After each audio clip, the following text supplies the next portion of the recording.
പുഴയും കടന്നിലണമെങ്കിൽ വിനീതിനും കുടുംബത്തിനും സഹായവുമായി നരേൻ. അങ്ങനെ നമ്മുടെ കൊച്ചു പെങ്ങളെ ആശുപത്രിയിലേക്ക് മാറ്റുകയാണ് എന്ന് കാണാനായിട്ട് കഴിയുന്നുണ്ട്, സാധിക്കുന്നുണ്ട്. പ്രേക്ഷകരെ, ഇതേ സമയമാണെങ്കിൽ നമ്മുടെ വിനീതൻ്റെ അടുത്താണെങ്കിൽ പൈസ അടയ്ക്കാനായിട്ട് പറയുകയാണ് എന്ന് കാണാൻ കഴിയും.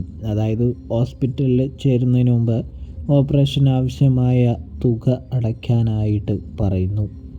ഒരുപാട് സ്ഥലത്ത് നിന്നൊക്കെ കയ്യും കാലും ഒക്കെ പിടിച്ച് തന്നെയാണ് വിനീത് ഒരുവിധം പണം സമ്പാദിക്കുന്നത് എന്ന് കാണാൻ സാധിക്കും. ഒടുവിൽ ആ പൈസ പോരാതെയാകുന്നൊരു കാഴ്ച കാണാൻ കഴിയുന്നുണ്ട്.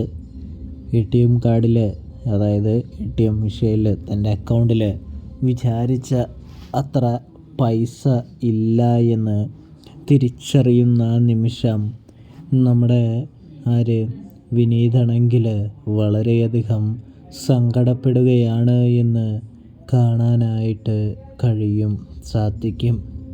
വിനീത് തലയിൽ കൈവച്ചിരിക്കുന്നു. ഇനി ആരോട് സഹായം ചോദിക്കും, ആര് ചെയ്യും, സഹായിക്കും എന്നൊക്കെ ചിന്തിച്ചു കൊണ്ടിരിക്കെ നരേൻ്റെ കാര്യം മനസ്സിലേക്ക് വരുന്ന നമ്മുടെ വിനീതാണെങ്കിൽ നരേനോട് സഹായം ചോദിക്കുന്നു.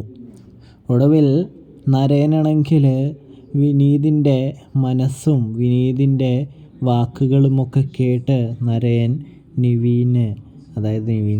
വിനീതിനെ സഹായിക്കുന്നൊരു കാഴ്ച കാണാനായിട്ട് കഴിയും.